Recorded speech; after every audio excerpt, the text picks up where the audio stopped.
രാധാകൃഷ്ണപാദാൻ സഹഗണലളിതാ ശ്രീ വിശാഖാനിതാംശ്ചാം. ഹേ കൃഷ്ണ കരുണാ സിന്ധോ ദീനബന്ധോ ജഗത്പദേ ഗോപേശ ഗോപികാ കാന്ത രാധാകാന്ത നമോസ്തുതേ.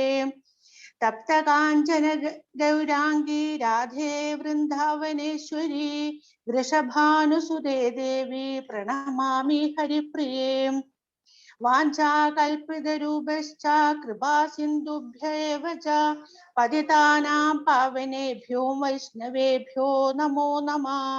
ശ്രീകൃഷ്ണ ചൈതന്യ പ്രഭോ നിത്യാനന്ദ ശ്രീ അദ്വൈത ഗദാധര ശ്രീവാസാദി ഗൗരഭക്തവൃന്ദ.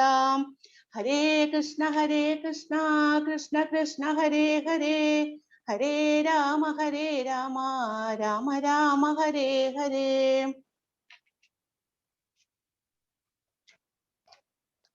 വാചാലം പങ്കും ലംഘയിരും യത്കൃപാതമഹം വന്ദേ പരമാനന്ദമാധവം. നാരായണം നമസ്കൃത്യ നരം ചൈവ നരോത്തമം ദേവീം സരസ്വതിം വ്യാസം തതോ ജയമുദീരയേ. ഓം തത്സത്. ഹരേ കൃഷ്ണ. ഭഗവത്ഗീതയുടെ 2ാമത്തെ അധ്യായം ഗീതാ വിഷയ സംഗ്രഹത്തിലേക്ക് എല്ലാവർക്കും സ്വാഗതം. നമ്മൾ ഭഗവാനും അർജുനനും തമ്മിലുള്ള ഡിസ്കഷനാണ് നമ്മൾ ശ്രദ്ധിച്ചു കൊണ്ടിരിക്കുന്നത്. കേട്ടുകൊണ്ടിരിക്കുന്നതല്ല, ശ്രദ്ധിച്ചു കൊണ്ടിരിക്കുന്നത്. എപ്പോഴും പറഞ്ഞു, അർജുനന്റെ ശരണാഗതി ആണ് നമ്മൾ 10 ശ്ലോകം വരെ, ആദ്യത്തെ 10 ശ്ലോകം വരെ പഠിച്ചത്.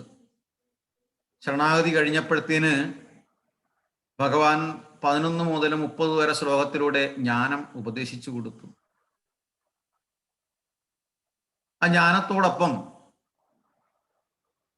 വർണ്ണാശ്രമധർമ്മവും ഈ 2ാമത്തെ അധ്യായത്തിൽ ഭഗവാൻ പറഞ്ഞു കൊടുക്കുന്നുണ്ട്. പിന്നെ വീണ്ടും ഭഗവാൻ നമ്മുടെ ഡ്യൂട്ടിയെ പറ്റി, ധർമ്മത്തെ പറ്റി, എന്താണ് ധർമ്മം അഥവാ കർമ്മം എന്താണ് എന്ന് പറയുന്നുണ്ട്. ആ കർമ്മത്തെ നമ്മൾ എങ്ങനെയാണ് കൈകാര്യം ചെയ്യേണ്ടത്, ബുദ്ധിയുടെ കർമ്മത്തിൽ അല്ലെങ്കിൽ നാം ചെയ്യുന്ന പ്രവൃത്തികളിൽ ബുദ്ധിയുടെ പ്രസക്തി എന്താണ്, അതിനെക്കുറിച്ച് പറഞ്ഞു കൊടുത്തിട്ട് ആ കർമ്മം ബുദ്ധിപൂർവം ചെയ്യാൻ അല്ലെങ്കിൽ ബുദ്ധിയുമായിട്ട് ലിങ്ക് ചെയ്യാൻ ഭഗവാൻ അർജുനനോട് നമുക്ക് വേണ്ടിയിട്ട് പറയുന്നു. അങ്ങനെ ആ ബുദ്ധിയിലേക്ക് കണക്ട് ചെയ്യുന്ന സംഭാഷണങ്ങളാണ്, ഭഗവാന്റെ ഉപദേശങ്ങളാണ് നമ്മൾ കേട്ടുകൊണ്ടിരിക്കുന്നത്. അത്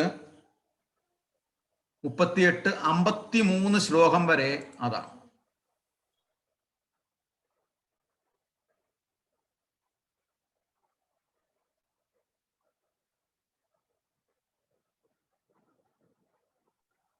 അങ്ങനെ ഇപ്പൊ അവിടെ നമ്മൾ വായിച്ചു നിർത്തിയത് വ്യവസായാത്മിക ബുദ്ധിർ ഏകേഹ കുരുനന്ദന ബഹുശാഖാഹി അനന്താച്ച ബുദ്ധയോ അവ്യവസായിന. അപ്പം വ്യവസായ ആധ്യാത്മിക ബുദ്ധി എന്ന് പറഞ്ഞാൽ സ്ഥിര ബുദ്ധി, കൃഷ്ണ അവബോധയമോടെയുള്ള ബുദ്ധി.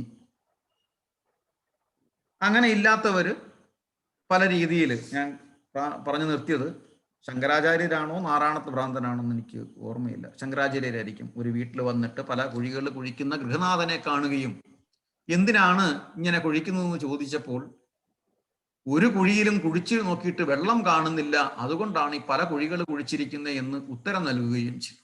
അപ്പം ശങ്കരാചാര്യർ മറുപടി പറയുന്നുണ്ട്, നീ ഈ പ്രയത്നം മൊത്തം ഒരു കുഴിക്ക് വേണ്ടി എടുത്തിരുന്നെങ്കിൽ എപ്പോഴേ വെള്ളം കിട്ടിയെന്ന് പറഞ്ഞു. വ്യക്തമായ വളരെ മനോഹരമായ ഉപദേശവും. അതുപോലെയാണ് നമ്മുടെ ഭഗവാൻ ഇവിടെ പറഞ്ഞിരിക്കുന്നത്. അടുത്ത 42, 43, 44 ശ്ലോകത്തിൽ ഭഗവാൻ വേറെ എന്തൊക്കെയാണ് പറഞ്ഞിരിക്കുന്നതെന്ന് നമുക്ക് നോക്കാം.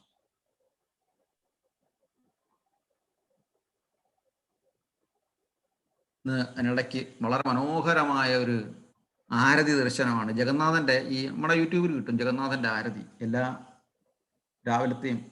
ഇന്ന് പെട്ടെന്ന് ഞാനത് രാവിലത്തെ കണ്ടു കഴിഞ്ഞു. വൈകിട്ടത്തെ ജസ്റ്റ് ഇങ്ങനെ ഒന്ന് ഡിസ്പ്ലേ വന്ന് വൈകിട്ടത്തെ ആരതി എന്ന് പറഞ്ഞാൽ പുരി ജഗന്നാഥന്റെ ആരതി 15ാമത്തെ പുരുഷോത്തമ യോഗമായിരുന്നു ആ ആരതിക്ക് ചൊല്ലിയത്.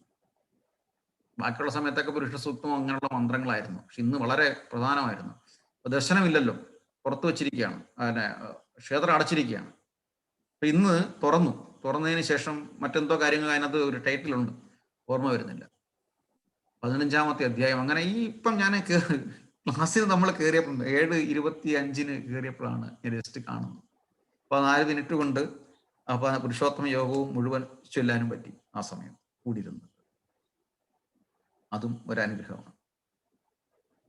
പിന്നെ ഭഗവാൻ പറയുന്ന കാര്യങ്ങൾ എന്തുകൊണ്ടാണ് ആൾക്കാർ ബഹുശാഖ എന്ന് പറഞ്ഞു ഈ പലതരത്തിലോട്ട് പോകുന്നത്? പല പ്രാർത്ഥനാ സമ്പ്രദായം അല്ലെങ്കിൽ ആരാധനാ സമ്പ്രദായം എന്തുകൊണ്ടാണ് ചെയ്യുന്നത്? ഇപ്പം അവരുടെ ലക്ഷ്യം എന്തായിരിക്കും, അല്ലെങ്കിൽ അവരുടെ അവസാനം അവരുടെ ഗതി എന്തായിരിക്കും എന്നൊക്കെയാണ് ഇപ്പം അർജുനനോട് ഇനി ഭഗവാൻ പറയുന്നത്. ഇത് നമ്മൾ പ്രത്യേകം ശ്രദ്ധിക്കേണ്ട ഒരു കാര്യമാണ്. കഴിഞ്ഞ ഒരാഴ്ച ഞാൻ വേറൊരു ജസ്റ്റ് ഇടയ്ക്കിടയ്ക്ക് എന്നെ ഒന്ന് ക്ഷണിച്ചതിൻ്റെ ഭാഗമായിട്ട് വേറൊരു സപ്താഹത്തിലേക്ക് ഞാൻ പോയിരുന്നു. അഥർവവേദ സപ്താഹം. എന്താണ് അതിൻ്റെ ഒബ്ജക്റ്റീവ് എന്ന് ചോദിച്ചു കഴിഞ്ഞാൽ ഒന്നും മനസ്സിലാവത്തില്ല. മന്ത്രങ്ങൾ കൊണ്ടും മറ്റു കാര്യങ്ങൾ കൊണ്ടും ആൾക്കാർ കേൾക്കാൻ ഒരു ഇമ്പം ഉണ്ടായിരുന്നു. പക്ഷെ ഫൈനൽ ഒബ്ജക്റ്റീവ് എന്താണ്? അപ്പോഴാണ് നമ്മൾ പഠിച്ചു വച്ചിരിക്കുന്ന ഭഗവത്ഗീതയുമായിട്ട് കമ്പയർ ചെയ്യുമ്പം അതിൻ്റെ ഒരു ഫലപ്രാപ്തി. ഒന്നാമത്തെ കാര്യം, ഇതൊന്നും കൊണ്ടു നടക്കാൻ പറ്റത്തില്ല, സത്യം പറയും.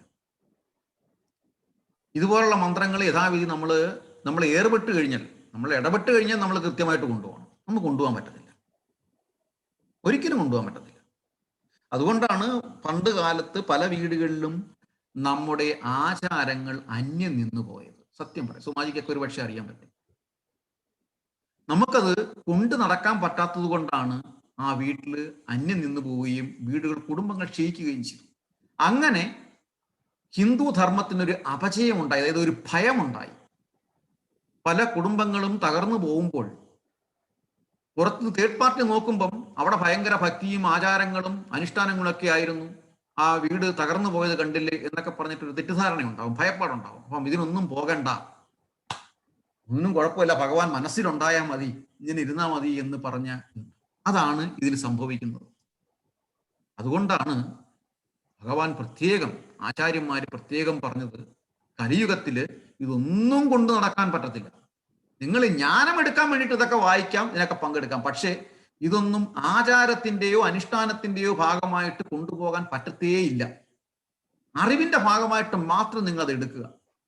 പൂജാവിധികളിൽ നിങ്ങൾ ഇത് കൊണ്ടുപോകരുത്, നിങ്ങൾക്ക് കൊണ്ടുപോകാൻ പറ്റത്തില്ല. അതുകൊണ്ട് കലികാലത്ത് ഹരേർ നാമൈവ കേവലം കലൗർ നാസ്തൈവ ഗതിർ അന്യഥ. 3 പ്രാവശ്യം ചൈതന്യ മഹാപ്രഭു പറഞ്ഞുറപ്പിച്ചു വെച്ചിരിക്കുകയാണ്. കലിയുഗത്തില് ഭഗവാന്റെ നാമം അല്ലാതെ മറ്റൊന്നിനും ഒരു പ്രസക്തിയുമില്ല. ഹരിയുടെ നാമം, ഹരേർ നാമ ഇവ കേവലം കലൗ, കലികാലത്ത് കലൗ നാസ്തൈവ ഗതിരന്യഥ, മറ്റൊരു ഗതിയും കിട്ടും. ഹരേ കൃഷ്ണ പ്രഭു, ഇന്നത്തെ ദർശന്റെ പേര് നവകളേവര ദർശൻ. നവകളേവര ദർശൻ, അതായത് ഭഗവാന്റെ എന്താ പറയാ, പെയിന്റിംഗ് എല്ലാം ഫിനിഷ് ചെയ്തു. രഥയാത്രയ്ക്കുള്ള സൂപ്പർ ദർശനം. അതെ, ഞാനും കണ്ടു. അതായത് പ്രഭു പറഞ്ഞപ്പോ ഞാൻ അതാ ആലോചിച്ചത്. അവര് full 15th chapter full chant ചെയ്തു. ഹരേ കൃഷ്ണ. ഹരേ കൃഷ്ണ. Thank you. നവകളേവര ദർശനം. അപ്പം പറഞ്ഞു വന്നത്, അപ്പോഴാണ് നമ്മൾ പഠിച്ചത് എത്ര ഭാഗ്യവാന്മാരായതുകൊണ്ടാണല്ലോ നമ്മൾ ഇതെല്ലാം കേൾക്കാൻ പറ്റിയെന്നുള്ളത്. കലിയുഗത്തിൽ ഭാഗവത വിധിക്ക് മാത്രമേ പ്രസക്തിയുള്ളൂ. കാര്യം അതുകൊണ്ടാണ് പണ്ടുള്ളവർ ഭാഗവതം വായിച്ചു തുടങ്ങിയത്.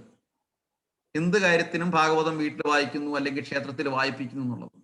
ഈ ഭാഗവത വിധി മാത്രമേ നമുക്ക് കൊണ്ടു നടക്കാൻ പറ്റൂ, ബാക്കി ഒന്നും കൊണ്ട് നടക്കാൻ പറ്റത്തില്ല. ഹരേ കൃഷ്ണ. അപ്പം ഇത്രയും കാര്യങ്ങൾ ഡയറക്റ്റ് കണക്റ്റഡ് ആയതുകൊണ്ട് മാത്രമാണ് പറഞ്ഞത്. അപ്പം ഇതിലെ ഭഗവത്ഗീത ഭഗവാൻ തന്നെ പറയുന്നുണ്ട്, വേദമന്ത്രങ്ങളുടെ എന്താ പറയുന്നത്, പ്രാസത്തിൽ നമ്മൾ ആകൃഷ്ടരാകും. നമ്മൾ അങ്ങനെയാണ് മനുഷ്യന്റെ മനസ്സിൽ. ആകൃഷ്ടരായിട്ട് കുറെ നാളങ്ങ് പുറകെ പോകും. ഉച്ചാരണശക്തി ഉണ്ടാവത്തില്ല. ഛന്ദസ്സുകൾ നമുക്ക് നേരെ ചുവേ ചെല്ലാൻ പറ്റത്തില്ല. അപ്പം അർത്ഥം അനർത്ഥമായിട്ടും അർത്ഥം അനർത്ഥമായി മാറാതിരുന്നാൽ മതി എന്നൊരു പാട്ടുണ്ടല്ലോ. ബന്ധുക്കൾ ശത്രുക്കൾ. ബന്ധുക്കൾ ശത്രുക്കൾ ഒരു സിനിമ ഒരുപാടുണ്ട്. ബന്ധുവാരല്ലേ ബന്ധനത്തിൽ. നല്ല വിവരമുള്ളവരാണ് എഴുതുന്നത്. അതെ അതെ. കിളിമകളെ നല്ല വിവരമുള്ളവരാ. കാര്യം അതിന്റെ ഒരു എക്സാമ്പിൾ എന്ന് പറഞ്ഞു കഴിഞ്ഞാല്, അതായത് നമ്മള് പറഞ്ഞത് സേതുമാധവനാണെന്ന് തോന്നുന്നത്. അതെ അതെ അതെ അതെ അതെ അതെ അതെ അതെ. ഇതിനകത്ത് നല്ല, അതായത് കൈതപ്രത്തിന്റെ ഒരു വരി, അതായത് എങ്ങനെ അറിയാമോ, ഇത് കലാഭവൻ മണിയുടെ ഒരു സിനിമയാണ്, അവതരിപ്പിച്ചൊരു സിനിമയാണ്. അപ്പൊ അതിനകത്ത് പാട്ടിങ്ങനെയായിരുന്നു എഴുതിയിരുന്നത്. പക്ഷെ കൈതപ്രം പറഞ്ഞു ഇതിന് സംഗീതം ഞാൻ തരത്തില്ലെന്ന് പറഞ്ഞു. സംഗീതം ചെയ്യാൻ തരത്തില്ലെന്ന് പറഞ്ഞു. കാര്യം അതിനകത്ത് ഉള്ള വരി ഇങ്ങനെയായിരുന്നു: സീതാ സീത നീ ഒന്നാം നമ്പർ, സീതാ സീത നീ ഒന്നാം നമ്പർ.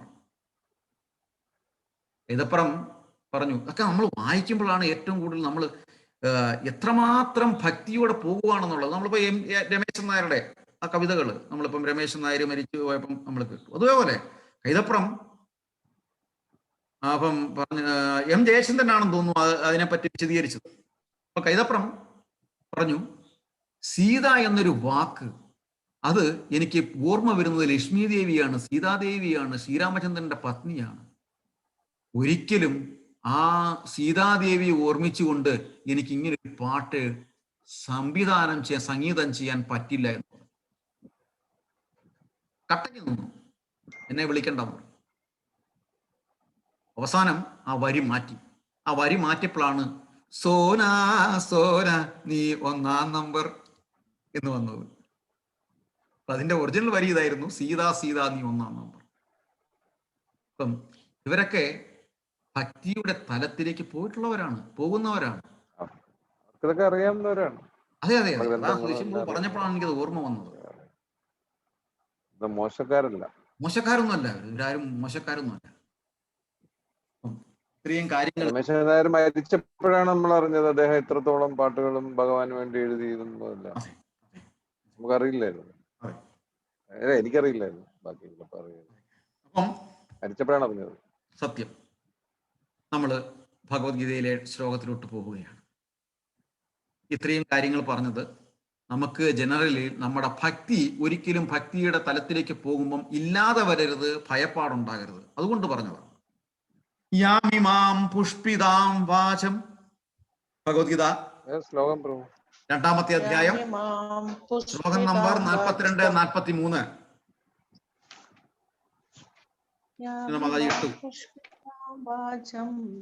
യാമിമാം പുഷ്പിതാം വാചം പ്രവദന്തി വിഭജിതഃ വേദവാദരതാ പാർത്ഥ നാന്യദിവാദിനഃ കാമാത്മാന സ്വർഗപര പ്രിയ വിശേഷബഹുലാം ഭോഗൈശ്വര്യഗതിം പ്രതി. അപ്പൊ നമുക്ക് റിപ്പീറ്റ് ചെയ്യാം. യാമിമാം പുഷ്പിതാം വാചം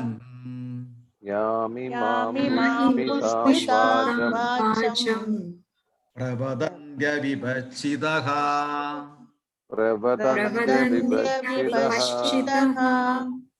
വേദവാദരതാ പാർത്ഥ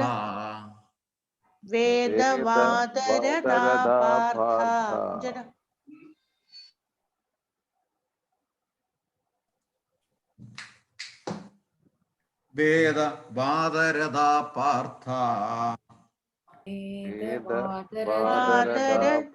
പാർത്ഥ നാന്യദിസ്തീതി വാദിനഃ നാന്യദസ്തീതി വാദിനഃ കാമാത്മാന സ്വർഗപരാഃ കാമാത്മാനസ്വർഗപരാ ജന്മ കർമ്മ ഫലപ്രദാം ജന്മ കർമ്മ ഫലപ്രദാം ക്രിയ വിശേഷബഹുലാം ക്രിയാവിശേഷബഹുലാം ഭോഗൈശ്വര്യഗതിം പ്രതി ഭോഗൈശ്വര്യഗതിം പ്രതി യാമിമാം പുഷ്പിതാം വാചം യാമിമാം പുഷ്പിതാം വാചം പ്രവദന്ത്യവിഭജിതഃ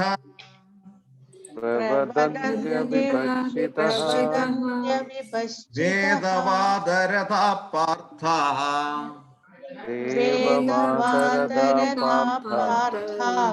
നാന്യദസ്തീതി വാദിനഃ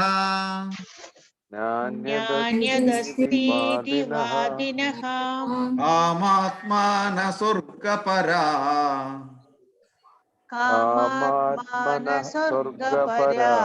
ജന്മ കർമ്മ ഫലപ്രദാം ക്രിയാ വിശേഷബഹുലാം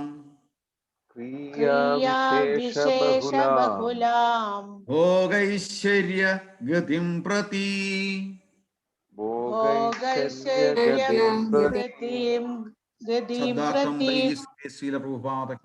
പാർത്ഥ ഹേ പാർത്ഥ അവിവച്ഛിതഃ മൂഢന്മാരും വേദവാദരഥ വേദത്തെ അനുസരിക്കുന്നവരും അന്യത് ഇതല്ലാതെ വേറൊന്ന്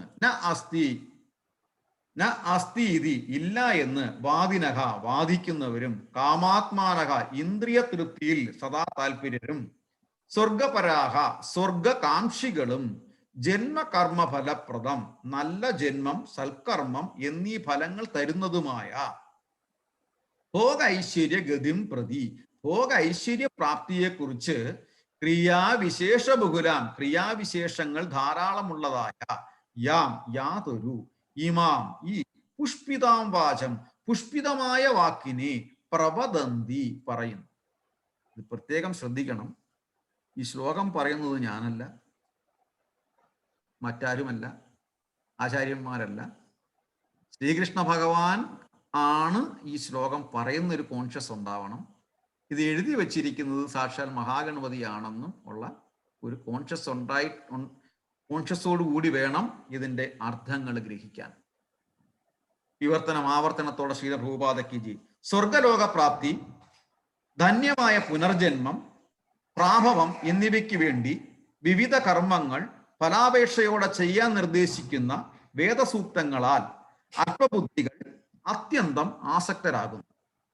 ഇന്ദ്രിയ സുഖപൂർത്തിയെയും ഐശ്വര്യ ജീവിതത്തെയും ആഗ്രഹിക്കുന്ന അവർ അവയേക്കാൾ ഉത്കൃഷ്ടമായി ഒന്നുമില്ലെന്ന് വാദിക്കുന്നു. യാമിമാം പുഷ്പിതാം വാചം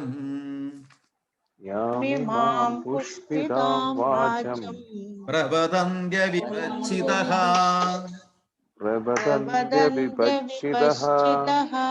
വേദവാദരഥാ പാർത്ഥ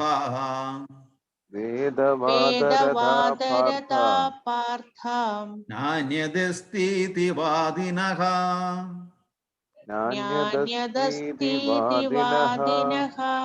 കാമാത്മാന സ്വർഗപരാ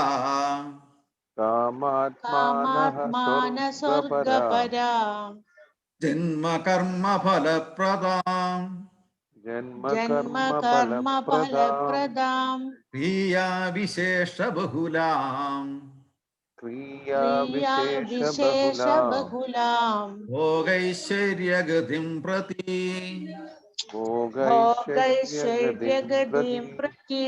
മിതമാജി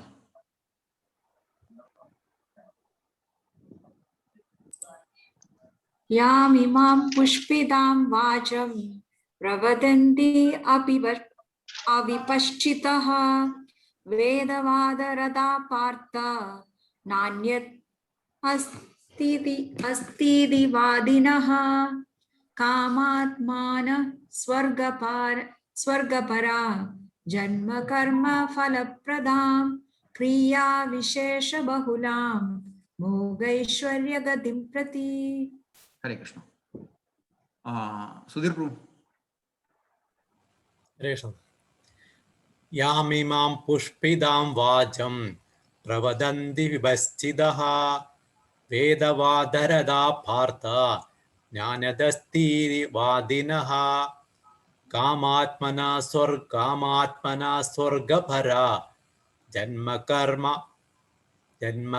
फलप्रदां क्रियाविशेष बहुलां भोगैश्वर्यगतिं प्रति. हरे कृष्ण.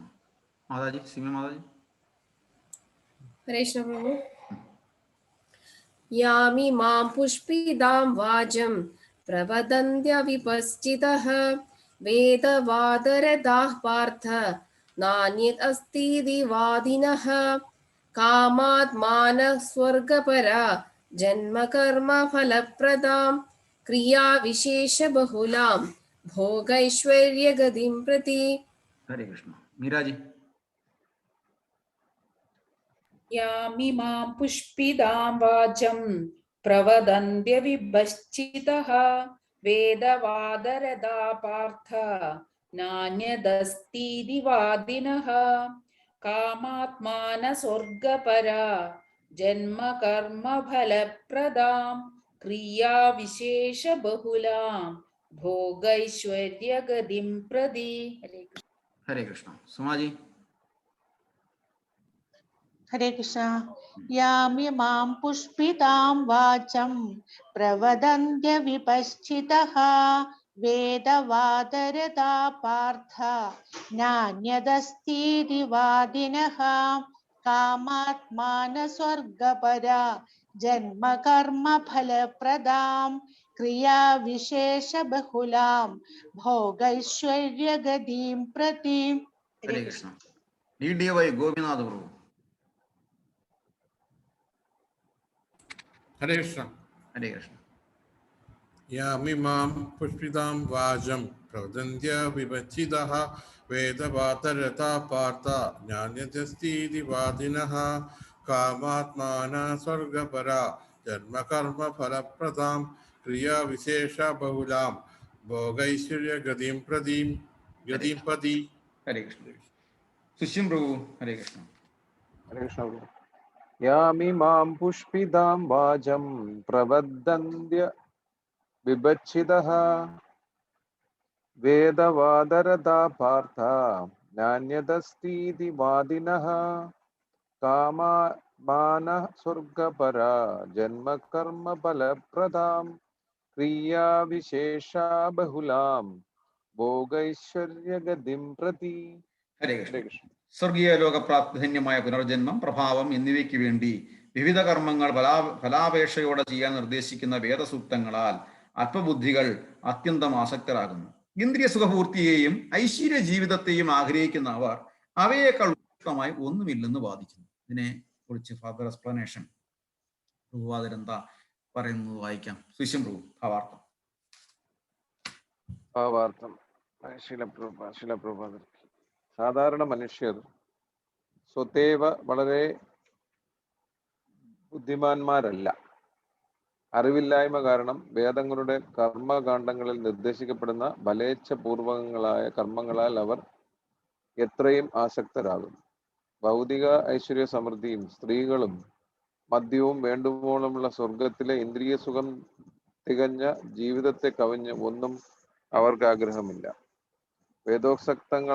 വേദോക്തങ്ങളായ യജ്ഞങ്ങളിൽ സ്വർഗലോകവാസം ഉദ്ദേശിച്ച് അനുഷ്ഠിക്കേണ്ടതായി പലതുമുണ്ട്. വിശേഷിച്ച് ജ്യോതിഷ്ടോമയജ്ഞങ്ങൾ വാസ്തവത്തിൽ സ്വർഗേച്ഛുവായ ഏതൊരാളും ഇവ ചെയ്തിരിക്കണമെന്നത്രേ വിധി. അല്പബുദ്ധികൾ വൈദിക ജ്ഞാനത്തിന്റെ ഉദ്ദേശം തന്നെ ഈ സ്വർഗലോകപ്രാപ്തി എന്ന് വിശ്വസിച്ചു പോരുന്നു. അനുഭവജ്ഞാനം കുറഞ്ഞ അക്കൂട്ടർക്ക് കൃഷ്ണാവബോധത്തോടെ സുനിശ്ചിത കർമ്മത്തിൽ മനസ്സുറപ്പിക്കാൻ പ്രയാസം കൂടും. ബലമെന്തെന്നറിയാതെ മൂഢന്മാർ വിഷവൃക്ഷങ്ങളിൽ പൂക്കളാൽ ആകൃഷ്ടരാകുന്നത് പോലെ അജ്ഞാനികളായ മനുഷ്യർ സ്വർഗീയ ഐശ്വര്യത്താലും അവിടെയുള്ള സുഖഭോഗങ്ങളാലും ആകർഷിക്കപ്പെടുന്നു. ചാതുർമാസ്യ വ്രതമനുഷ്ഠിക്കുന്നവർ സോമപാനം ചെയ്ത് അനശ്വരതയും സന്തുഷ്ടിയും നേടാൻ അർഹരാകുമെന്ന് വേദങ്ങളിലെ കർമ്മകാണ്ഡ വിഭാഗത്തിൽ പറയുന്നു. അപാമ സോമം അമൃത അഭൂമ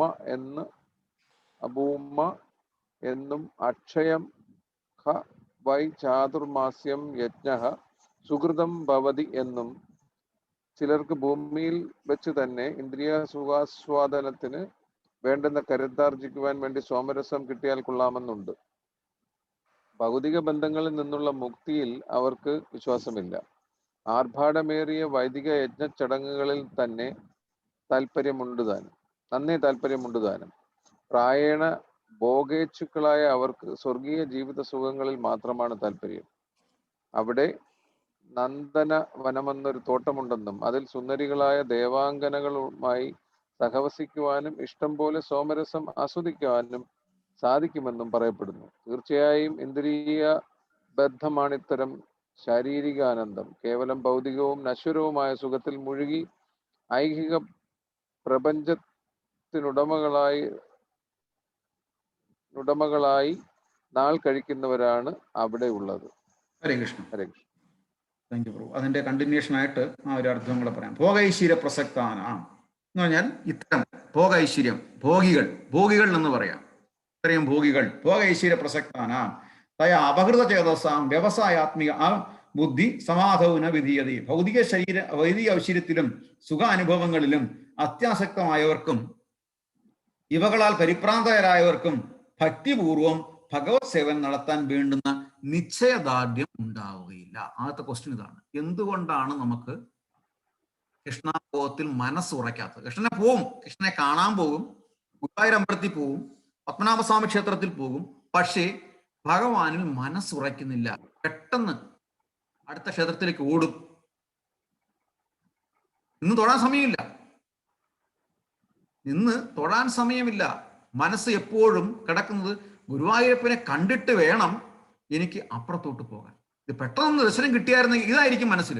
പെട്ടെന്നൊന്ന് ദർശനം കിട്ടിയായിരുന്നുവെങ്കിൽ അവിടെ ഭക്തി വന്നിട്ടില്ല. പെട്ടെന്ന് ഒന്ന് ദർശനം കിട്ടിയായിരുന്നുവെങ്കിൽ വഴിപാട് ഇടപാട് അപ്പുറത്ത് കിടക്കുകയാണ്, അവിടെയും കൂടെ ചെന്ന് അവിടെയും ഭക്തി വരുന്നില്ല, അപ്പുറത്തും കൂടെ ചെന്ന് നമുക്ക് തൊഴാൻ പറ്റുമായിരുന്നു. ശരാശരി മനുഷ്യന്റെ മനസ്സിൽ, ഞാൻ ഉൾപ്പെടെയുള്ള ശരാശരി മനുഷ്യന്റെ മനസ്സിലുണ്ടായിരിക്കുന്നതാണ്. ശരിയോ തെറ്റോ?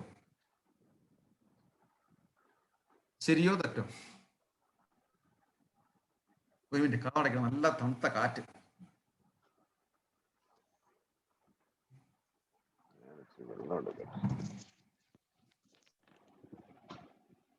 അപ്പം ഇതാണ് അപ്പൊ അവിടെ വന്നിരിക്കുന്നത്. അപ്പം ഇതൊക്കെ പറഞ്ഞിരിക്കുന്നത് ശരിയാണ്. വൈദിക വിധികളിലൂടെ പോകുമ്പം നമുക്ക് പല ദേവാരാധനയും ഉണ്ടാവും. ആ ദേവാരാധനയുടെ ഫലങ്ങളെല്ലാം നമുക്ക് കിട്ടും. ഇതിൻ്റെ എല്ലാം അവസാനം അതായത് ലക്ഷ്യം സ്വർഗപ്രാപ്തി. നമ്മൾ കേട്ടിട്ടുള്ള അത്ര മാത്രമേ ഉള്ളൂ. നമ്മൾ പഠിച്ചുകൊണ്ടിരിക്കുമ്പോഴും അല്ലെങ്കിൽ നമ്മൾ ജോലി ചെയ്യുമ്പോഴും വൈകുണ്ഠ ലോകമൊന്നോ അല്ലെങ്കിൽ ഗോലോക വൃന്ദാവനോ ഒന്നും കേട്ടിട്ടില്ല. ആകെ നമുക്ക് 3 കാര്യം അറിയാം. ഇത് സ്വർഗം, നരകം, പാതാളം. അതിനകത്ത് 2 എണ്ണമാണ് എപ്പോഴും ഓർമ്മിക്കുന്നത്. സ്വർഗത്തിൽ നരകത്തിൽ ഇല്ലേ? ശരിയല്ലേ? സ്വർഗവും നരകവും. അത് എല്ലായിടത്തും എല്ലാ വിഭാഗത്തിനും ഈ 2 കാര്യം പറയുന്നുണ്ട്, സ്വർഗം നരകം. അപ്പൊ ചിലർ പറയും ഭൂമിയിൽ തന്നെയാണ് സ്വർഗം എന്ന് പറയും. ഭൂമിയിൽ തന്നെയാണ് സ്വർഗം എന്ന് പറയുന്നത്, സ്വർഗവും നരകവും ഭൂമിയിൽ തന്നെയാണെന്ന് പറയുന്നത് അത് ലോപിച്ചു വന്നതാണ്. അതായത് സ്വർഗവും നരകവും ഭൗതികമായതായതുകൊണ്ടാണ്. ഈ ഭൂമിയിൽ തന്നെ എന്നുള്ളതല്ല, സ്വർഗം ഭൗതികമായതാണ് എന്ന് പറഞ്ഞാൽ അവിടെ പോയിട്ട് അതിന്റെ ആസ്വാദനം കഴിഞ്ഞ് തിരിച്ചു വരവുണ്ട്, ഭൗതികമായതാണ്. ഇത്രയേ ഉള്ളൂ കാര്യം. അത് പിന്നെ ലോപിച്ചിട്ട് വന്നിട്ട് പറഞ്ഞ് ഭൂമിയിൽ തന്നെയാണ് സ്വർഗം എന്ന് പറയും. ഇതാണ് എന്റെ കാര്യം. ഭൗതികമായതാണ് സ്വർഗം. അവിടെ പറയുന്നത് ഇവിടെ പറഞ്ഞു വേദങ്ങളെ ആക്ച്വലി 3 തരത്തിലാണ് വിഭജിച്ചിരിക്കുന്നത്. നോട്ട് ചെയ്ത് വെച്ചോണം. കർമ്മകാന്ഡം, ജ്ഞാനകാന്ഡം, ഉപാസനാകാന്ഡം. വേദങ്ങള് 3 തരത്തിലാണ്. കർമ്മകാന്ഡം,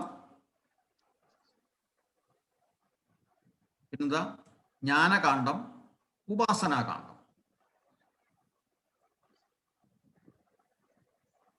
ഇവിടെ കർമ്മകാന്ഡം എന്ന് പറഞ്ഞാൽ അതിനകത്താണ് ഈ അനുഷ്ഠാന ചടങ്ങുകളും ഓരോ ദേവന്മാരെ, ഇന്ദ്രനെ, ചന്ദ്രനെയൊക്കെ പ്രാർത്ഥിക്കുന്നത്. ഇന്ദ്രൻ, ചന്ദ്രൻ, വരുണൻ എന്നിവരെയൊക്കെ പ്രത്യേകം പ്രാർത്ഥിക്കാനും യജ്ഞം നടത്താനും ഒക്കെ നമ്മൾ പോകും. കാര്യം സ്വർഗപ്രാപ്തിക്ക് വേണ്ടിയിട്ട്. അത് വേദങ്ങളിൽ ഭയങ്കര വൈദിക വിധിയാണ്. ഭയങ്കര ഹോമങ്ങളും യജ്ഞങ്ങളും ഒക്കെയാണ്. അപ്പം ഒരാൾ വന്ന് പറയുക, നിങ്ങൾക്ക് പെട്ടെന്ന് ഇന്ദ്രനാവാൻ പറ്റും, അല്ലെങ്കിൽ പെട്ടെന്ന് സ്വർഗത്തിൽ പോകാൻ പറ്റും, ഈ ഒരു യാഗം അങ്ങ് നടത്തിയാൽ മതി. എത്ര ചെലവ് വരും ഇവിടെ? ഓ, അതിപ്പോ ഒരു 10-50,000 രൂപ എടുത്തോളൂ. ഓ, 50,000 രൂപ വരും. 50,000 രൂപ വന്നാലെന്താ?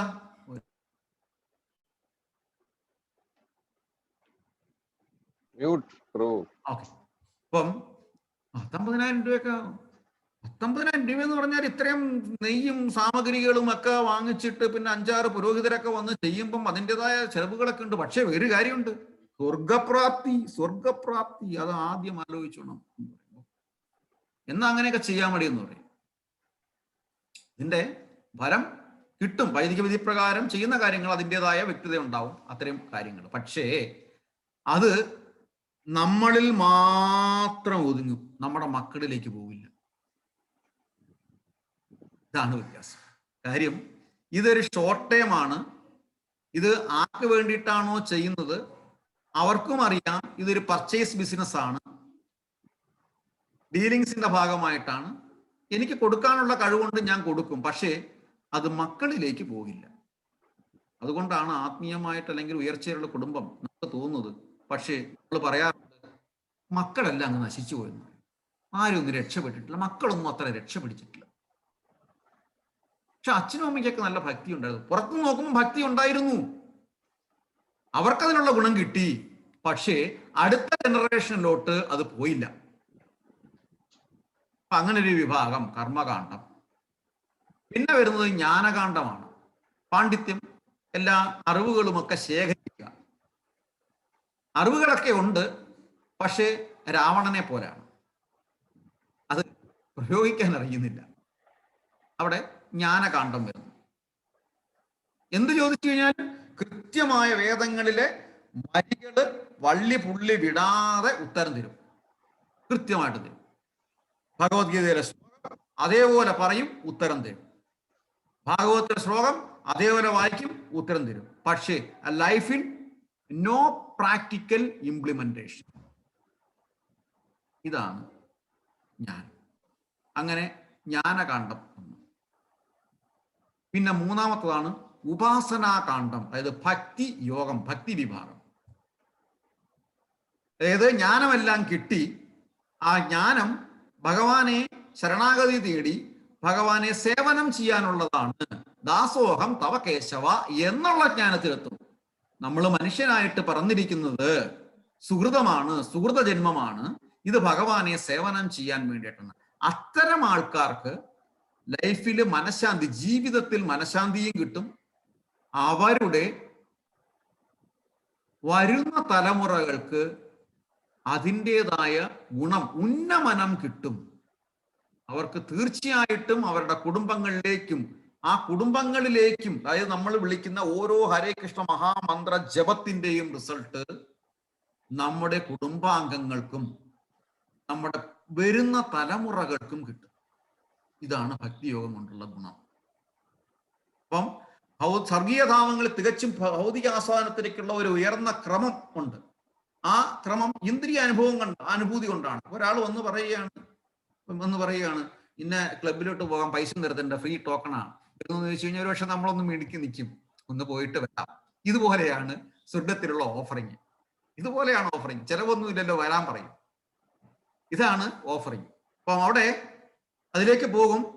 തിരിച്ച് അതിലൊരു പീരീഡ് ഉണ്ട്. ആ പീരീഡ് കഴിഞ്ഞിട്ട് വീണ്ടും തിരിച്ച് പൂർവാധികം ഭംഗിയായി സുഖ ദുഃഖങ്ങൾ അനുഭവിക്കാൻ ഭൂമിയിലോട്ട് വരും. സുഖവും ദുഃഖവും അനുഭവിക്കാൻ ഭൂമിയിലോട്ട് വരും. അപ്പം ഇത് പരിമിതമായ ധാരണയുള്ള ആളുകൾ അതായത് പണ്ഡിതന്മാരാണെന്ന് അഭിനയിച്ചുകൊണ്ട് അഭിനവ പണ്ഡിതന്മാര് വേദങ്ങളുടെ മുഴുവൻ ഉദ്ദേശവും അതാണെന്ന് കരുതിയിട്ട് സ്വർഗീയ സ്ഥാനങ്ങൾക്കായി പരിശ്രമിക്കുന്നു. അപ്പൊ അങ്ങനെ അവർ ദൈവ സാക്ഷാത്കാരത്തിന്, അതായത് ഭഗവാന്റെ ധാമത്തിലേക്ക് പ്രവേശിക്കാൻ ഉള്ള പ്രവർത്തനത്തിൽ അല്ലെങ്കിൽ സേവനത്തിൽ അല്ലെങ്കിൽ ചിന്തകളിൽ മുഴുകാതെ മുഴുവൻ സമയവും ഇത്തരം ഇന്ദ്രിയാസ്വാദനത്തിന് വേണ്ടിയിട്ട് മെനക്കെട്ടിട്ട് അവസാനം പുനരഭിമരണം പുനരഭിജനനം. അത് ആരുടെയാണ്? അത് ശങ്കരാചാര്യയുടെ പാട്ടല്ലേ? കൂടുതൽ പാടിയത് പിന്നെ എന്ത് പുരുഷോത്തമനം? കുമുകറ അല്ലേ? കുമുകറ പുരുഷോത്തമൻ. പുനരഭിജനം പുനരഭിമരണം. ബാക്കി അറിയാമോ സ്മിതമാതാജി? കമുകറ പുരുഷോത്തമൻ. ഭാര്യ ഇവിടെ നിന്ന് പറഞ്ഞു കമുകറ പുരുഷോത്തമൻ. അതേ പറഞ്ഞു കമുകറ പുരുഷോത്തമനാണെന്ന്. അങ്ങനെ തിരുത്തുന്നു, കമുകറ പുരുഷോത്തമനാണെന്ന്. അപ്പം അതിന്റെ പാട്ടറിയാമോ സുമാജി? പുനരഭിജനനം പുനരഭിമരണം. അവിടെ എത്തും. ഇത് ഈ നഹി നഹി രക്ഷതി അങ്ങനെ പറയുന്നുണ്ട്. നഹി നഹി രക്ഷതി. ഇഹലോകം, ഈ ഭൂമിയ ജീവിതത്തിൽ ഒരിക്കലും ഒരു രക്ഷ കിട്ടത്തില്ല. നിങ്ങൾ ആർഭാടങ്ങളിലോ അല്ലെങ്കിൽ നല്ല സുന്ദരമായ ഡ്രസ്സുകളിലോ അട്രാക്ഷനായിട്ട് നിങ്ങൾ പോകും. ഈയാമ്പാറ്റുകളെ പോലെ നിങ്ങൾ നശിച്ച് വീണ്ടും ഈ ഭൂമിയിൽ ജനിക്കേണ്ടി വരും. ഇതാണ് പറയുന്നത്. അപ്പൊ അവിടെ വീണ്ടും മുണ്ടോപനിഷത്തിൽ പറയുന്നുണ്ടൊരു വാക്യം. അവിദ്യായ മന്ദാരേ വർത്തമാന സ്വയം ധീര പണ്ഡിതം മനയമാനഃ ജഹന്യാമാന പരിയന്തി മൂഢ അന്ധേനൈവ നിയമാന യദാന്തഃ. ലാസ്റ്റ് 2 വരി മാത്രം ഞാൻ പറയാം. പരിയന്തി മൂഢ അന്ധേനൈവ അന്ധേനൈവ പിന്നെന്താ നിയമാന പിന്നെന്താ യഥാ അന്ധഃ 2 അന്ധൻ പറഞ്ഞു. അതായത് ഒരു അന്ധൻ വന്ന് മറ്റ് അന്ധന്മാരെ നയിക്കുന്നത് പോലായി. അവൻ അന്ധനാ, യാതൊരു അറിവുമില്ല. അത്തരം ആൾക്കാരാണ് സത്യത്തിൽ, ഞാൻ യാതൊരു മടിയും കൂടാതെ പറയും, ഇത്തരം അഥർവവേദ സപ്താഹവും മറ്റ് വേദ സപ്താഹങ്ങളും കൊണ്ട് നടക്കുന്ന ആചാര്യന്മാര് അന്ധന്മാരാണ്. പിന്നെ ഒരേ ഒരു ഗുണമുണ്ട്, ഹിന്ദു എന്നൊരു വികാരം ഉണ്ടാക്കിയെടുക്കാൻ പറ്റും. ആ കാര്യത്തിൽ സംശയം. അല്ലാതെ ഇതുകൊണ്ട് യാതൊരു ഗുണവുമില്ല. അപ്പം സുഖങ്ങളും ദുഃഖങ്ങളും നിങ്ങൾ ഈ വൈദിക വിധി പ്രകാരം പോയാലും പോയില്ലെങ്കിലും മാത്ര സ്പർശാസ്തു കൗന്ദേയ ശീതോഷ്ണ സുഖ ദുഃഖത. ശില്പമാതാജി ഏതിനകത്താ വരുന്നത്? ഏത് ശ്ലോകമാണത്? മാത്ര സ്പർശാസ്തു കൗന്ദേയ ശീതോഷ്ണ സുഖ ദുഃഖത.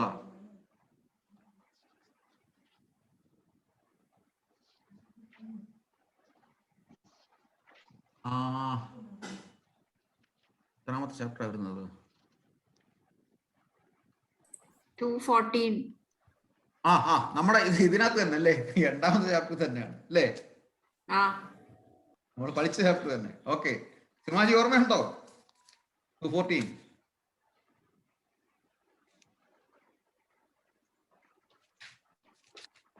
മാത്ര സ്പർശാസ്തു കൗന്ദേയ ശീതോഷ്ണ സുഖ ദുഃഖത ആഗമ പായുനു അനിത്യം സ്ഥാംസിതക്ഷസ്വഭാരത.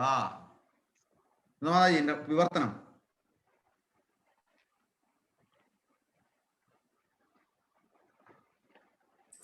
Net slow. ഓക്കെ. അല്ലയോ അർജുന, ഇന്ദ്രിയങ്ങൾക്ക്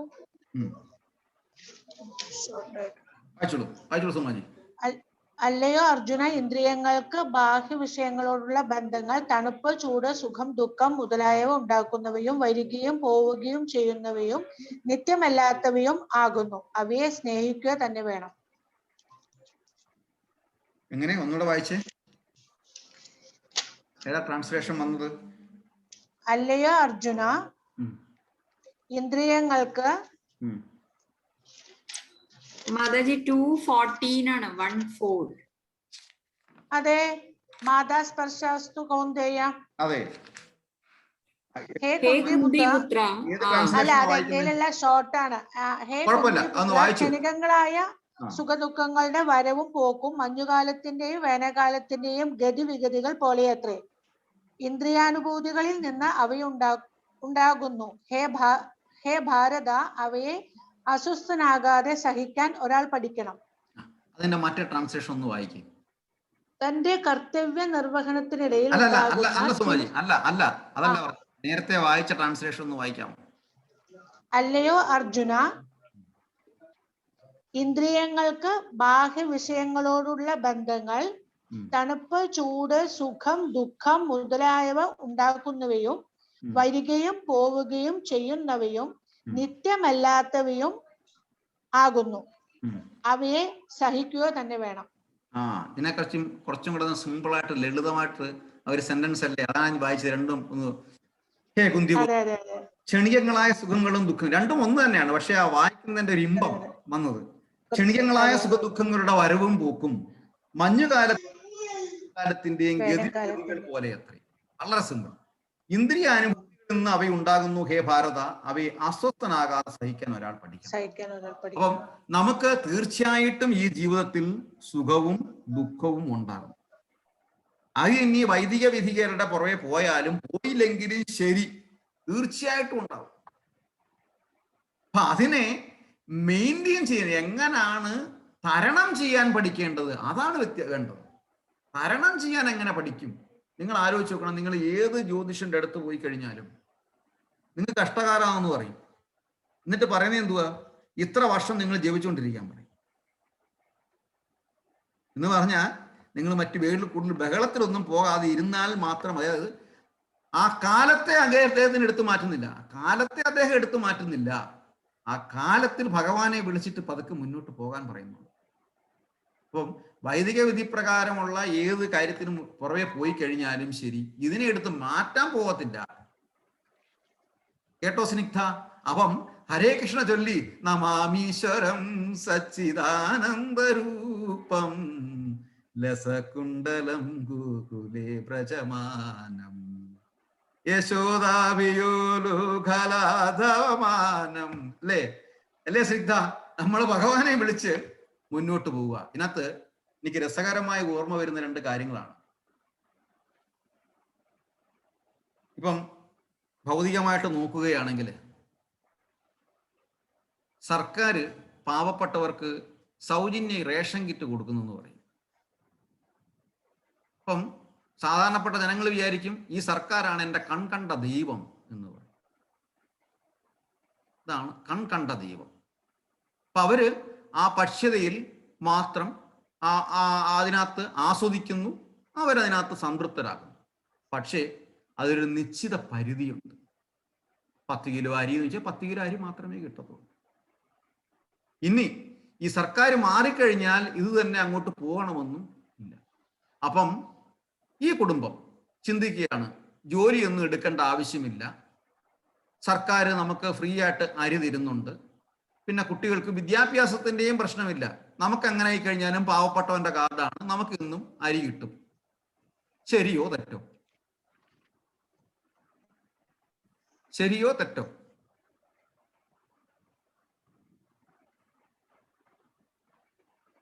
ശരിയോ തെറ്റോ ചോദ്യമാണ്.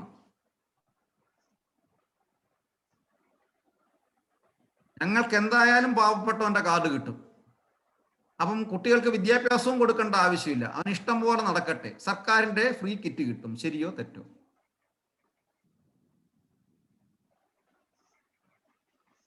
അങ്ങനെ ആരും നടക്കുന്നില്ലല്ലോ പ്രഭു.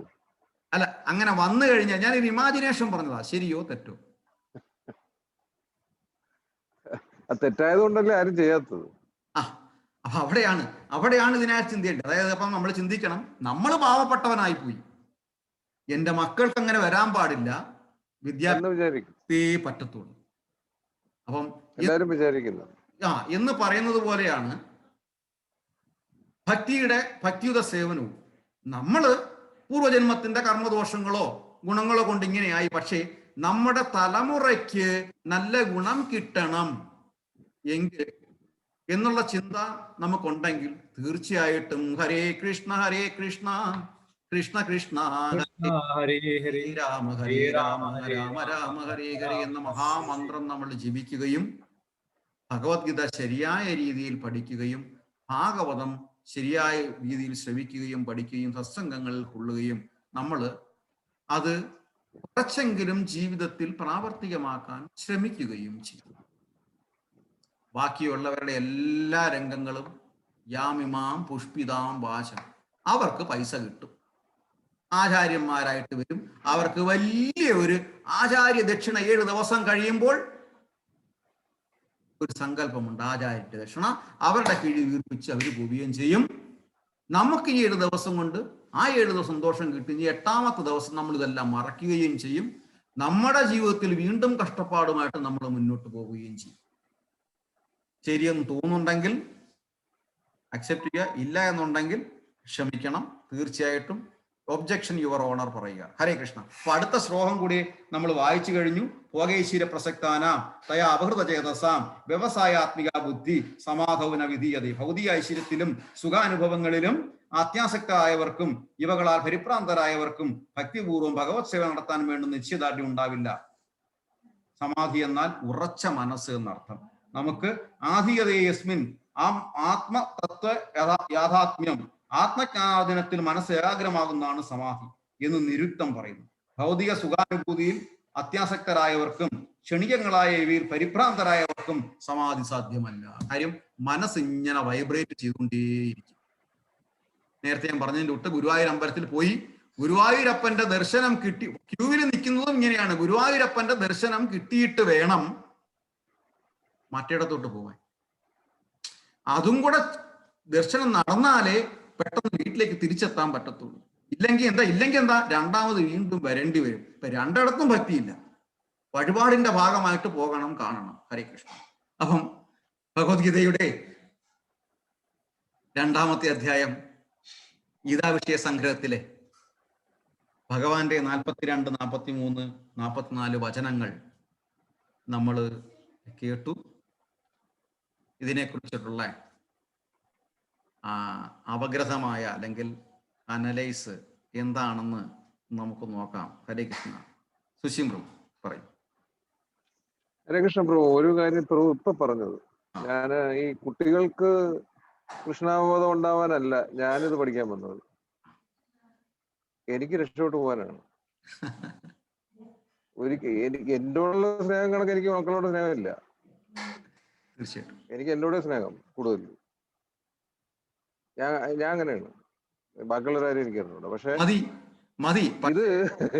ഇത് അവര് വന്ന് എന്തെങ്കിലും ചോദിച്ചാൽ പറഞ്ഞു കൊടുക്കാൻ പറ്റണം എന്ന് വിചാരിക്കാറുണ്ട്. ഞാനും അങ്ങനെ അതിനെ കുറിച്ചൊക്കെ വന്ന് ചോദിക്കുന്നത്. രക്ഷപ്പെട്ടു അവരെ രക്ഷപ്പെട്ടു അവരെ കാര്യമാണ്. അതെ, നമ്മുടെ കാര്യമല്ല. ഞാനും അങ്ങനെ തന്നെയാ ചിന്തിച്ചത്. ഞാനും അങ്ങനെ തന്നെയാ എന്ത് ചെയ്യുന്നത് നോക്കും, എനിക്ക് വേണ്ടിയിട്ടാണ്. അതെ, ഞാൻ പറഞ്ഞു പ്രഭു കുട്ടികളെ പറഞ്ഞുകൊണ്ട് പറഞ്ഞു. പക്ഷെ ഞാൻ പറഞ്ഞു വന്ന അർത്ഥം എന്ന് പറഞ്ഞാല് പ്രഭുവിന്റെ കാര്യം എനിക്കറിയാം. നമ്മൾ അറിയാതെ തന്നെ ബൈ പ്രൊഡക്റ്റ് ആയിട്ട് അവർക്ക് ഗുണം കിട്ടും. അവർക്ക് ഗുണം കിട്ടുക കിട്ടാതിരിക്കും, അത് വേറെ കാര്യം. നമ്മുടെ സാധ്യത കൊണ്ടാണ് നമ്മൾ വന്നത്. നമുക്ക് ഇനിയും ഈ ദുഃഖപൂർണമായ ഭൂമിയിൽ വരാൻ താല്പര്യമില്ല. അതാണ് സത്യം. ഈ ആങ്സൈറ്റിയുടെ സ്ഥലം ഇതാണെന്ന് നമുക്കറിയാലോ. അങ്ങനെ ഒരു മിനിറ്റ് പോലും ടെൻഷൻ ഇല്ലാതിരിക്കാൻ പറ്റുന്ന സ്ഥലമല്ല ഇത്. സത്യം. അപ്പൊ പിന്നെ അങ്ങനെ ഒരു സ്ഥലത്ത് വീണ്ടും വരാൻ, പിന്നെ സ്വർഗത്ത് പോയി അടിച്ചു പൊളിക്കാനും താല്പര്യമില്ല. അങ്ങനെയുള്ള കൂട്ടം ഒരാളുകൾ നടക്കുന്നുണ്ടല്ലോ, അതിലും നമുക്ക് താല്പര്യമില്ല. സത്യം. അതുകൊണ്ട് അത് മദ്യവും മധുരേഷയും പറഞ്ഞിട്ടുണ്ട്, ഇതിനകത്തും പറയുന്നു, സർവത്രയിടത്തും പറയുന്നു. അത് അവിടെയാണ് ഭഗവാൻ പറഞ്ഞിരിക്കുന്നത്, അബ്രഹ്മ ഭുവനാലോകോ പുനരാവർത്തിനോ അർജുന മാമുപേത്തിത്തു കൗന്ദേയ പുനർജന്മ നവിദ്യത്.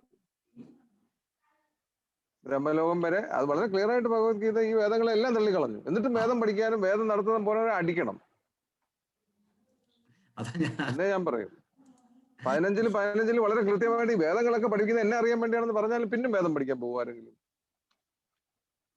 അപ്പൊ ഇതിനെക്കുറിച്ചൊന്നും യാതൊരു ബോധമില്ലാത്ത അല്ലെങ്കിൽ ഭഗവത്ഗീതയെ കുറിച്ച് അറിഞ്ഞുകൂടാത്ത ആളുകളായിരിക്കും വീണ്ടും വേദം പഠിപ്പിക്കാൻ നടക്കുന്നത്. ഇതൊരു കൊമേഴ്ഷ്യലാണ്, മണി മേക്കിംഗ്.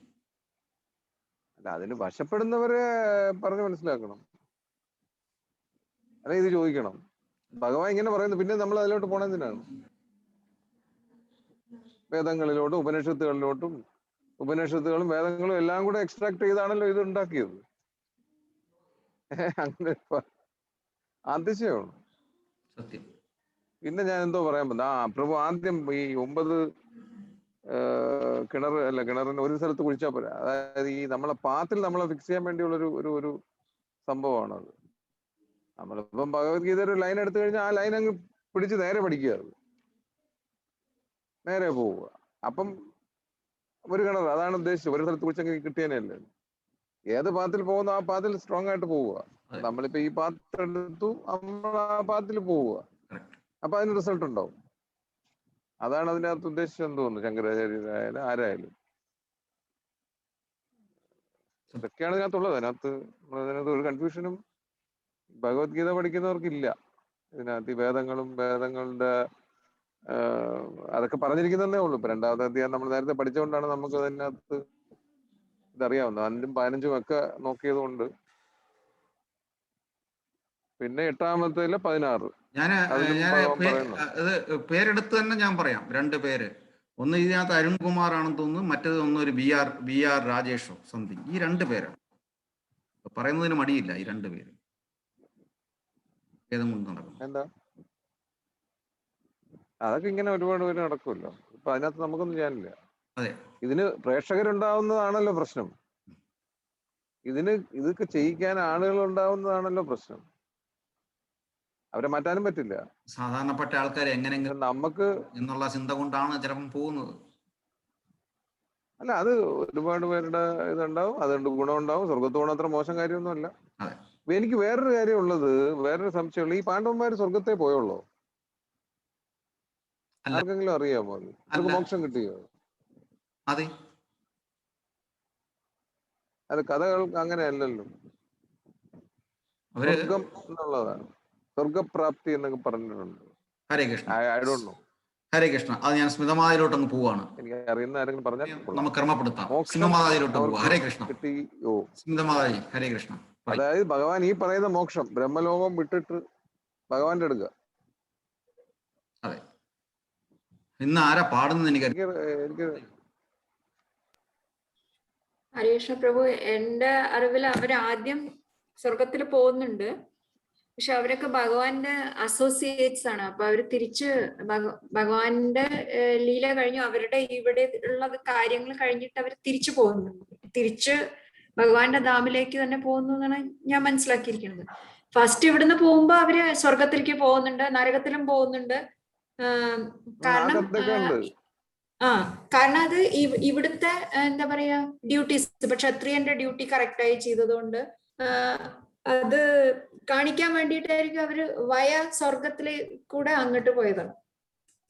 ബിക്കോസ് അവര് ഭഗവാന്റെ പാർഷദന്മാരായതുകൊണ്ട്, ഭഗവാന്റെ അസോസിയേറ്റ്. ഡ്രാമ ഒക്കെ മനസ്സിലായി. പക്ഷെ കഥകളിൽ പലപ്പോഴും ദുര്യോധനനും അവരും എല്ലാരും ഒരു സ്ഥലത്തുണ്ട്.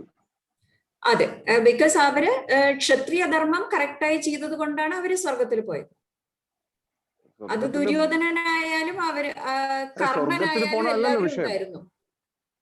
സ്വർഗത്തിൽ പോണതല്ല വിഷയം, അവിടെ നിന്ന് എക്സിറ്റ് ആയോ എന്നുള്ളതാണ്. എക്സിറ്റ് ആയിന്നാ ഞാൻ കേട്ടിരിക്കണം പ്രഭു, ലെക്ചേഴ്സില് അവര് തിരിച്ച് ഭഗവാന്റെ അടുത്തേക്ക് പോയി എന്നുള്ളത്. ഭഗവാന്റെ എനിക്ക് അതിനെ കുറിച്ച് വ്യക്തത ഇല്ല. എവിടെയും പ്രഭു, കഴിഞ്ഞ തവണത്തെ ചോദ്യത്തിന്റെ ഉത്തരം ജഗസാക്ഷി പ്രഭുവിനോട് ചോദിച്ചിട്ട് എന്താ കിട്ടിയത്? ചോദിച്ചില്ല, ഞാൻ കണ്ടില്ല. ഞാൻ ജഗസാക്ഷി പ്രഭു വന്നില്ല, തിരക്കാണ്.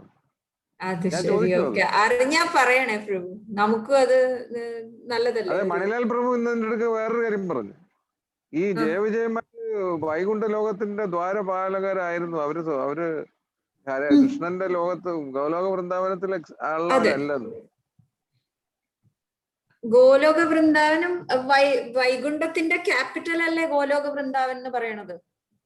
ഇവരിങ്ങ് വെളിയിൽ ഗേറ്റിൽ വൈകുണ്ഠ നിൽക്കുകയാണ്. ലോകങ്ങളുടെ ക്യാപിറ്റലാണ് ഗോലോക വൃന്ദാവൻ എന്ന് പറയുന്നത്. അപ്പൊ വൈകുണ്ഠത്തില് വിഷ്ണുവിനെ കാണാൻ വരുമ്പോഴാണ് ജയവിജയന്മാര് കുമാരന്മാരെ തടുക്കുന്നത്. അപ്പൊ അത് വൈഷ്ണവ അപരാധമായി എന്ന് പറഞ്ഞിട്ടാണ് അവർക്ക് ശാപം കിട്ടുന്നതും. അപ്പോഴാണ് മണിലാൽ പ്രഭു പറഞ്ഞില്ലേ 100 ജന്മം ഡിവോട്ടി ആയിട്ട് ജനിക്കണോ അതോ 3 ജന്മം അസുരനായിട്ട് ജനിക്കണോ എന്ന് ചോദിക്കും. അപ്പൊ അവര് 3 ജന്മം ചൂസ് ചെയ്യും. കാരണം അത്രയും പെട്ടെന്ന് അവർക്ക് തിരിച്ചു ഭഗവാന്റെ അടുത്തേക്ക് എത്താന്നുള്ളതുകൊണ്ട്. ഞാൻ ഇങ്ങനെ കേട്ടിരിക്കണ പ്രഭു, വൈകുണ്ഠ ലോകത്തിന്റെ ക്യാപിറ്റൽ ആണ് ഗോലോക വൃന്ദാവൻ എന്ന് പറയുന്നത്. എനിക്ക് തോന്നുന്നു ആ ഗോലോക ചാർട്ടിലുണ്ട് തോന്നുന്നു പ്രഭു. അതുണ്ട്, ചാർട്ടൊക്കെ നമ്മൾ അവിടെ കളഞ്ഞിട്ട് വന്നു. ആർക്ക് കൊടുത്താണ്ട് എനിവേ അത് പറയുന്നത് ശരിയാണത്. മാതാജി പറയുന്നത് ശരിയാണ്. വിപിൻ പ്രഭുവിനാണോ? വിപിൻ പ്രഭുവിനായിരുന്നു തോന്നുന്നു. അല്ല, എനിക്ക് അതിനകത്തൊരു ചിലപ്പോ ഇടയ്ക്ക് എനിക്ക് ഈ പാണ്ഡവരുടെ കാര്യത്തിൽ ഒരു എന്തോ ലെക്ചർ കേട്ടെന്ന് നോക്കിയിട്ട് ഞാൻ പ്രഭുവിനെ അയച്ചുതരാം. സർവഭൗമ പ്രഭുവിന്റെ ലെക്ചറാണ് തോന്നുന്നത്.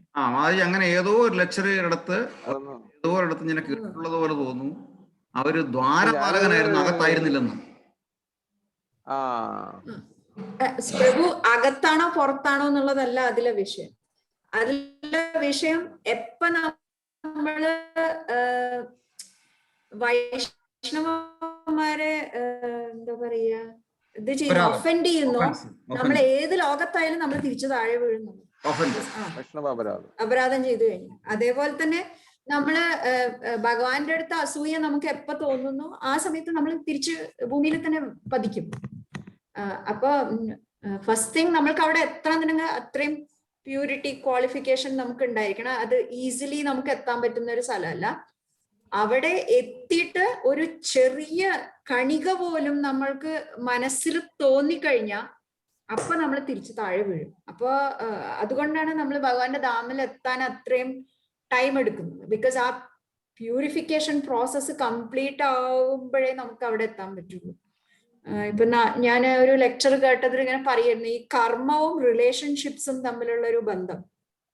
അപ്പൊ അവര് പറയുന്നത് എന്താന്ന് ചോദിച്ചു കഴിഞ്ഞാൽ, നമ്മൾ വിചാരിക്കും നമ്മളെല്ലാരും ആകസ്മികമായിട്ട് കണ്ടുമുട്ടിയതാണെന്നുള്ളത്. നോ, അങ്ങനെയല്ല.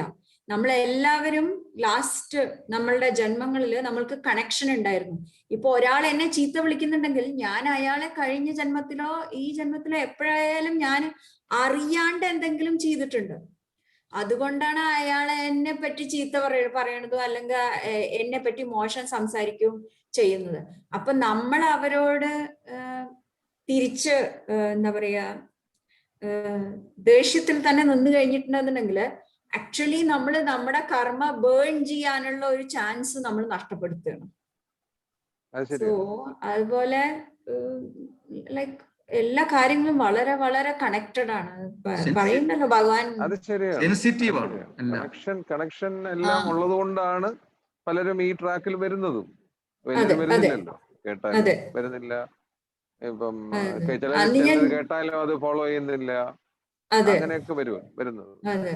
ഞാൻ ജഗസാക്ഷി പ്രഭുവിനോട് ഒരു തവണ ചോദിച്ചിട്ടുണ്ട്, പ്രഭു എന്തുകൊണ്ടാണ് ഡിവോട്ടീസ് തമ്മില് സ്വരച്ചർച്ചക്കുറവ് വരുന്നത്? ബിക്കോസ് നമ്മളെല്ലാവർക്കും അറിയാം നമ്മുടെ എയിം ഗോലോക വൃന്ദാവനാണ് അല്ലെങ്കിൽ ഭഗവാന്റെ സേവനാണ് എന്നുള്ളത് നമ്മൾക്ക് എല്ലാവർക്കും ക്ലിയർ ആണ്. പിന്നെ എന്തുകൊണ്ട് നമ്മൾ തമ്മിൽ ഒരു പ്രശ്നം വരുന്നു? അപ്പൊ അതിന് ജഗസാക്ഷി പ്രഭു പറഞ്ഞതാണ് എൻ്റെ അടുത്ത്, നമ്മളുടെ ഇപ്പൊ അസോസിയേഷൻ എന്ന് പറയുന്നത് ഡിവോട്ടീസുമായിട്ടാണ്. അപ്പൊ നമ്മുടെ കർമ്മ ബേൺ ചെയ്യണമെന്നുണ്ടെങ്കിൽ അവരുടെ കയ്യിൽ ആരെടുത്തെങ്കിലും ഇത് കിട്ടണമല്ലോ നമുക്ക്. അപ്പൊ ഇപ്പൊ നമ്മൾക്കുള്ള അസോസിയേഷൻ ഡിവോട്ടീസ് ആണ്. അപ്പൊ അവരുടെ ഭാഗത്തുനിന്ന് നമുക്ക് കിട്ടും. പക്ഷെ നമ്മൾ തിരിച്ചതിന് എന്തെങ്കിലും ചെയ്തു കഴിഞ്ഞാൽ നമ്മൾ വീണ്ടും നമ്മുടെ കർമ്മ കൂട്ടുകയാണ് ചെയ്യാൻ പോകുന്നത്. പിന്നെ അത് ഒഫൻസും ആവും. അതുകൊണ്ടാണ് ഭാഗവതത്തിൽ ഒരു മിനിറ്റ് പ്രഭുദാനി ശ്ലോകം ഇന്ന് ഞാൻ വായിച്ച ഒരു ശ്ലോകമാണ്. അതിൽ പറയുന്നുണ്ട്, പൂർണ്ണമായി സാക്ഷാത്കൃതനായ ആത്മാവിന് തന്റെ യഥാർത്ഥ വ്യക്തിത്വം നേടിക്കഴിഞ്ഞതിനാൽ ഭൗതിക ശരീരം ചലിക്കുന്നതും പ്രവർത്തിക്കുന്നതും എങ്ങനെയാണെന്ന് ബോധമുണ്ടാവില്ല. മദ്യലഹരിയിൽ അബോധാവസ്ഥയിലായ ഒരുവന് സ്വന്തം ശരീരത്തിൽ വസ്ത്രമുണ്ടോ ഇല്ലയോ എന്ന് മനസ്സിലാക്കാൻ കഴിയാത്തതുപോലെ. അതായത് പൂർണ്ണമായും സെൽഫ് റിയലൈസ്ഡ് ആയിട്ടുള്ള ഒരു ഭക്തൻ അയാൾ ഇങ്ങനെ ആനന്ദം പാട്ടും പാടി അങ്ങ് പോകും. നമ്മളെ ഹരകൃഷ്ണക്കാര് അങ്ങനെ ആയിട്ടില്ല. അതുകൊണ്ടാണ് ഈ പ്രശ്നം വരുന്നത്. ഇതിനകത്ത് ആ ലെവലിൽ എത്തുന്നില്ല, ഈ പറഞ്ഞ ലെവലിൽ എത്തിയിട്ടില്ല. അവർക്ക് ശരീരത്തെ കുറിച്ച് ബോധം ഉണ്ടാവില്ല എന്നാണ്. നമുക്കൊക്കെ നല്ല ബോധം ഉണ്ടല്ലോ. ബിക്കോസ് നമ്മൾ ഇപ്പോഴും നമ്മുടെ കർമ്മം ഒരുപാട് ബേൺ ചെയ്യാൻ നമുക്ക് ബാക്കിയുണ്ട്. അതുകൊണ്ടാണ് നമുക്ക് അതെ അതെ അതെ അതുകൊണ്ടല്ല ഇപ്പോഴും ബട്ട് നമ്മൾ ലക്കിയാണ്. ബിക്കോസ് അതുകൊണ്ടാണ് നമ്മൾ കൃഷ്ണ കോൺഷ്യസിൽ വന്നത്.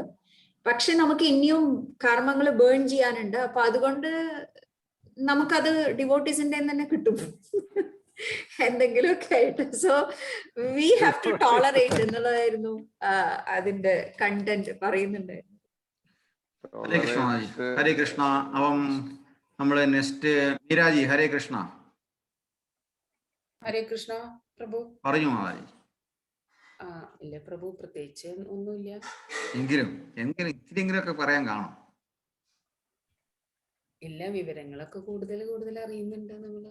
എങ്കിലും എന്നാലും ഒരു സെൽഫ് റിയലൈസേഷൻ കാര്യങ്ങൾ നമ്മൾ പോകുന്ന തരങ്ങളിലൂടെ പോകുമ്പോൾ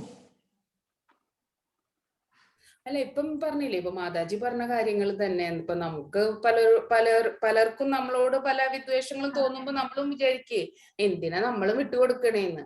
ഇപ്പോഴാണ് ഇപ്പൊ അത് റിയലൈസ് ചെയ്യണേ. നമ്മുടെ മുജ്ജന്മത്തിയാവും. അപ്പൊ ഈ ജന്മത്തില് നമ്മളത് നള്ളിഫൈ ചെയ്യാൻ നോക്കണം എന്ന് മനസ്സിലാക്കി. അങ്ങനെ കൂടുതൽ അറിവുകൾ കിട്ടുന്നു എന്ന് മാത്രം. ഇതിനകത്ത് വരരുചിയുടെ മക്കളിലാണോ അതിനകത്ത് ബാക്കി ഉണ്ടായിരുന്ന ഒരു പാപം അത് നിനക്കും കിട്ടിയെന്ന് പറയുന്നത് നാരായണത്ത് ഭ്രാന്തന്റെ ആണോ? വരരുചിയുടെ മക്കളിലാണോ? ചാവിള്ളയായിട്ട് പ്രസവിക്കുന്നതും ഒക്കെ ഉണ്ടല്ലോ. വായില്ല കുന്നിലപ്പൻ ഒക്കെ അതിനകത്ത് വരുന്നതാണ്. ബാക്കി ഉണ്ടായിരുന്നൊരു പാവം അത് നീ കൊണ്ടുപോയെന്ന് പറയുമല്ലോ ഭാര്യ എടുത്ത്. അത് ഓർമ്മ വരുന്നു. വിമർശിച്ചോളൂ. എന്ന് പറഞ്ഞു കഴിഞ്ഞാല് ഒരു കാര്യം പറഞ്ഞതാണ്, മറ്റൊരാളെ കുറ്റപ്പെടുത്തിയ എന്തോ കള്ളമോ പറഞ്ഞത്. ആ പറഞ്ഞതിലാണ് ആ ബാക്കി ഉണ്ടായിരുന്നൊരു പാവം, ആ പാവം നീയും എടുത്തു. ഈ പറഞ്ഞതിന്റെ വാക്യം പറഞ്ഞത് പ്രഭു. ആ സ്റ്റോറി ഞാൻ കേട്ടിട്ടുള്ളത് ഒരു ബ്രാഹ്മണന്റെ അടുത്ത് ഇങ്ങനെ പാല് കുടിച്ചിട്ട് ഈ പനയുടെ ചോട്ടിൽ ഇരിക്കാൻ പറയും. എങ്ങനെ എന്റെ കർമ്മം എങ്ങനെ ഇത് ചെയ്യാൻ പറ്റും, ബേൺ ചെയ്യാൻ പറ്റും എന്നുള്ളത് ചോദിക്കും. അപ്പൊ പറയും പാലിന്റെ കുപ്പിയും കൊണ്ട് ഈ കള്ളുള്ള പനയുടെ താഴെ പോയി ഇരിക്കാൻ പറയും. അപ്പൊ അങ്ങനെ വരുന്നവരും പോണവരും ഒക്കെ പറയും, ശോ ബ്രാഹ്മണനായിട്ട് ഇയാള് കള്ളും കുടിച്ചിട്ട് പനയുടെ ചോട്ടിൽ കിടക്കുന്നു എന്ന് പറഞ്ഞിട്ട് അങ്ങനെ പറഞ്ഞു. പക്ഷെ അയാൾ സത്യത്തിൽ പാലാണ്.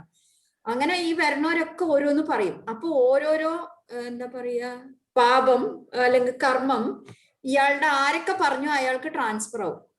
ഓരോ അട്ടയും അങ്ങോട്ട് പോകും. അതെ. എന്നിട്ട് ഒന്ന് മാത്രം എന്തോ ബാക്കിയാവും. അപ്പോഴാണ് ഈ ഭാര്യ പറയുന്നത്. അതെ, ഭാര്യ പറയും അപ്പൊ നിനക്കിരിക്കട്ടെ എന്ന് പറയില്ല. അവസാനത്ത് 1000 പാവം ഉണ്ട് അയാൾക്ക്. 1000 അട്ട കിട്ടാനുള്ളൊരു പണിഷ്മെന്റ് അയാൾക്ക് കിട്ടും. അത് ക്ലിയർ ചെയ്യുന്നതിനാണ് അയാൾ പോയി ഇത് ചെയ്യുന്നത്. അട്ട ഒരാളെ നമ്മൾ കുറ്റം പറയുമ്പോ നമ്മൾ ഒരട്ട തിന്നാൻ യോഗ്യനാവും എന്നാണ്. എക്സാക്ട്ലി അങ്ങനെയാണ് പറഞ്ഞിരിക്കുന്നത്. അപ്പൊ ആ അട്ട ഒഴിവാക്കുന്ന ഒരട്ട കിട്ടി. നമ്മളിപ്പോ ഇവിടെയൊക്കെ ചുമ്മാ കാഷ്വലി സംസാരിക്കും, പറയാം നിനക്ക് ഒരു അട്ട കിട്ടിയിട്ടുണ്ട്. കാരണം നമ്മൾ കുറ്റം പറയുമല്ലോ.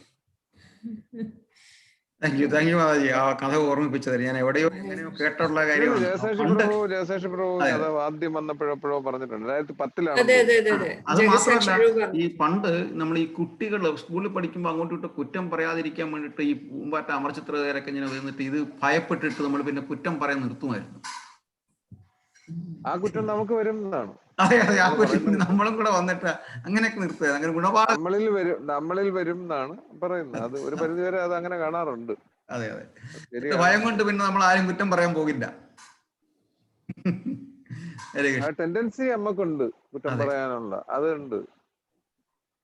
ഒഴിവാക്കാമെങ്കിൽ ദാറ്റ് ഈസ് ദി ബെസ്റ്റ്. അതെ. ഹരേ കൃഷ്ണ. ഇന്ന് പാട്ട് നടന്നില്ല. അടുത്ത ആഴ്ച ചന്ദൂരാണ് പെൻഡിങ്. അങ്ങനെയാണ് സ്ട്രക്കായി പോയത്. അടുത്ത ആഴ്ച ആകർഷം റെഡി ആയിട്ട് നിൽക്കുക. അടുത്ത ആഴ്ച ഓക്കെ പാടാനുള്ള. ഓക്കെ ഇപ്പൊ എന്തായാലും സമയമില്ല, അപ്പൊ അടുത്ത പ്രാവശ്യം മതി പ്രഭു. എന്തോ ആ ഓക്കെ, അതെ അതെ, ചന്ദൂര് സ്ട്രക്ക് ആയപ്പോഴാണ് അങ്ങനെ ബ്രേക്ക് ആയി പോയത്. ഫ്ലുവന്റ്. ഹരേ കൃഷ്ണ. അപ്പൊ അടുത്ത ആഴ്ച ചന്ദു റെഡി ആയിരിക്കുക, അതിനടുത്ത ആഴ്ച ആകർഷ് റെഡി ആയിരിക്കുക. ഓക്കെ, സുധീർ പ്രഭു എന്ത് പറയുന്നു? നമ്മളെ ഗോപിനാഥ് പ്രഭു ഇതുവരെ വന്നില്ല, ഗോപിനാഥ് പ്രഭു വരുന്നില്ല. ഗോപിനാഥ് പ്രഭു ഒരു ദിവസം വിളിച്ചപ്പോ നല്ല ഉറക്കത്തില്, ഞാൻ പിന്നെ വിളിച്ചില്ല. പിന്നെ നാളെ രാവിലെ വിളിക്കാൻ വേണ്ടി എന്നെ വിളിച്ചതുമില്ല. പിന്നെ